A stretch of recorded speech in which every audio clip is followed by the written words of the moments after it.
Shalom, shalom, peuple de Dieu, et bienvenue à la Rhapsodie du samedi 23 octobre 2021. Rhapsodie écrite par le pasteur Chris Oyakilome. Et la lecture vous est offerte par les vérités de l'évangile. Le thème d'aujourd'hui est le fruit de nos lèvres, ce sont des paroles. Et le verset est de Osée 14, verset 2, qui se lit comme suite. Apportez avec vous des paroles et revenez à l'Éternel. Dites-lui, pardonne toutes les iniquités et reçois-nous favorablement. Nous t'offrirons au lieu des taureaux l'hommage de nos lèvres. Fin du verset. Le pasteur Christ nous dit, 1 Pierre 2, verset 5 nous dit que nous sommes des pierres vivantes, bâties comme une maison spirituelle, un sacerdoce saint pour offrir des sacrifices spirituels agréables à Dieu par Jésus-Christ. Ces sacrifices ne sont plus les taureaux et les veaux offerts sur l'autel des reins. C'est le fruit de nos lèvres. Hébreux 13, verset 15 dit, par lui, offrons sans cesse à Dieu un sacrifice de louange, c'est-à-dire le fruit de lèvres qui confesse son nom. Le fruit de nos lèvres, ce sont des paroles, comme le montre notre verset d'ouverture. La formulation grecque de confesse est homologeo, et cela signifie faire des confessions. Alors nous devons faire des confessions, c'est-à-dire prononcer des paroles qui rendent grâce à son nom. Par exemple, vous dites, Père, tu es grand que tout, tu es le Dieu souverain, gracieux et tendre, toujours affectueux, toujours fidèle et vrai, absolument bon, le roi des rois et le Seigneur des seigneurs. Je te remercie pour ton amour, ta grandeur et ta bonté. C'est ça offrir le fruit de vos lèvres. C'est cela faire des confessions de sa grandeur, de sa puissance, de son amour, de sa gentillesse, de sa bonté et de son œuvre et son ministère dans votre vie.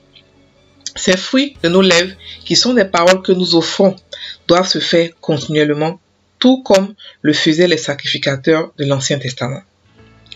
La Bible nous dit que les sacrificateurs devaient, dans 1 Chronique 23, verset 30 à 31, se présenter chaque matin et chaque soir afin de louer et de célébrer l'Éternel et à offrir continuellement devant l'Éternel tous les holocaustes à l'Éternel, au sabbat, aux nouvelles lunes et aux fêtes, selon le nombre et les usages prescrits. Fin du verset.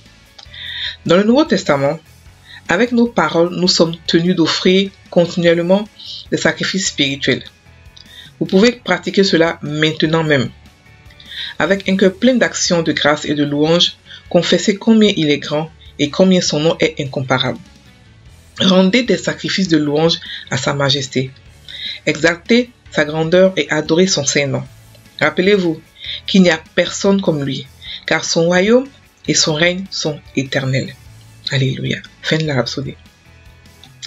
Le pasteur ici explique que nous devons faire des sacrifices de louange à Dieu, des sacrifices d'adoration, c'est-à-dire le fruit de nos lèvres. Il explique la corrélation entre les sacrifices d'adoration et ce que les Juifs faisaient dans l'Ancien Testament et nous qui sommes dans le Nouveau Testament qui devons offrir des paroles, des confessions à Dieu, des bénédictions à Dieu, des louanges, des adorations. Il explique que dans l'Ancien Testament, il fallait le faire matin et soir et pendant les cérémonies, pendant les fêtes et tout ça. Mais nous pouvons le faire maintenant tout le temps. Nous pouvons confesser des choses à Dieu, confesser sa grandeur, confesser son amour, confesser sa puissance. Celui qui dit qu'il n'a pas vu la grandeur de Dieu, c'est qu'il veut être tout simplement égoïste ou il se ment à lui-même. C'est-à-dire que quand nous regardons même le monde actuellement qui est fait, qui est créé, comment est-ce que les nuages tiennent dans le ciel sans que quelqu'un les porte?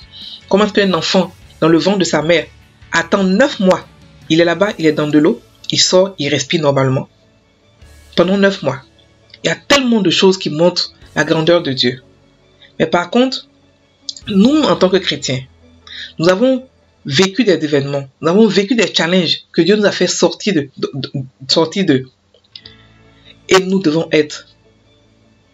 avoir de la gratitude envers lui. Voilà.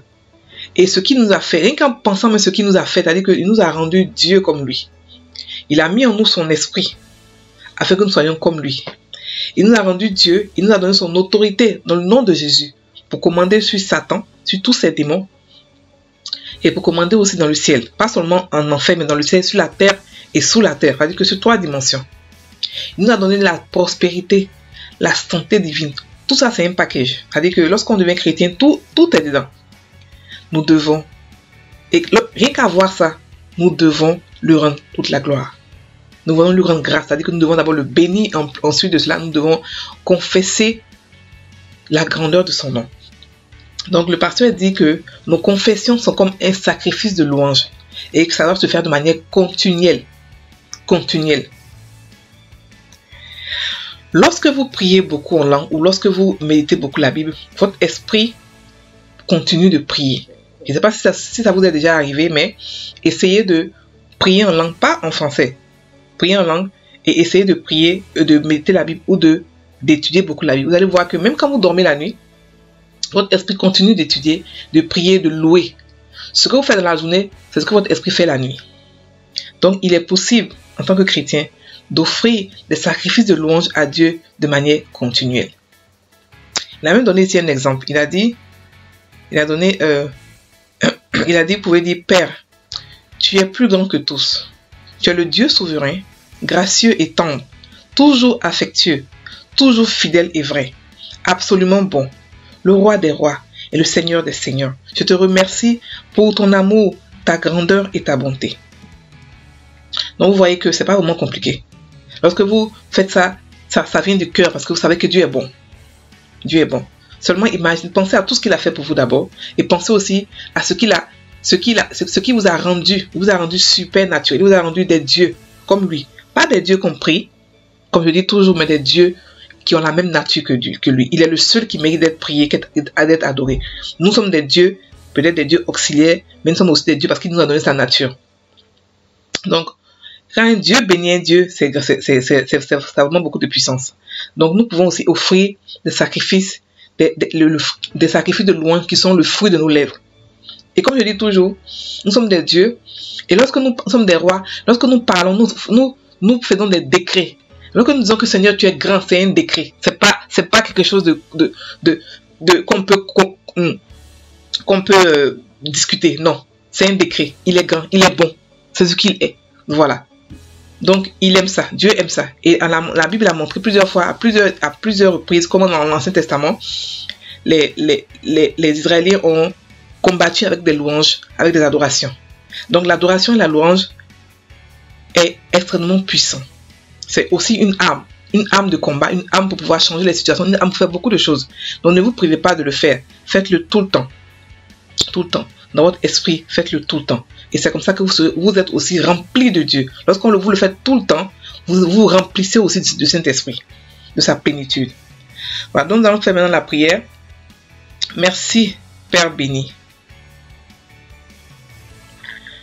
pour ta grandeur et ta bonté.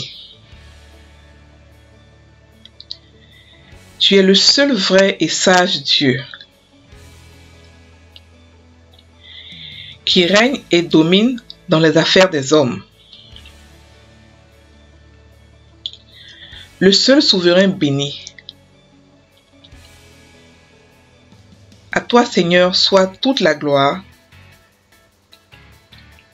l'honneur, la majesté, la domination et la louange. Au nom de Jésus. Amen. Frères et sœurs, maintenant, allez-y, priez en langue, adorez Dieu en français, adorez, parlez de sa grandeur, adorez-le. Vous aurez une journée, une expérience merveilleuse. Soyez bénis, passez une très bonne journée.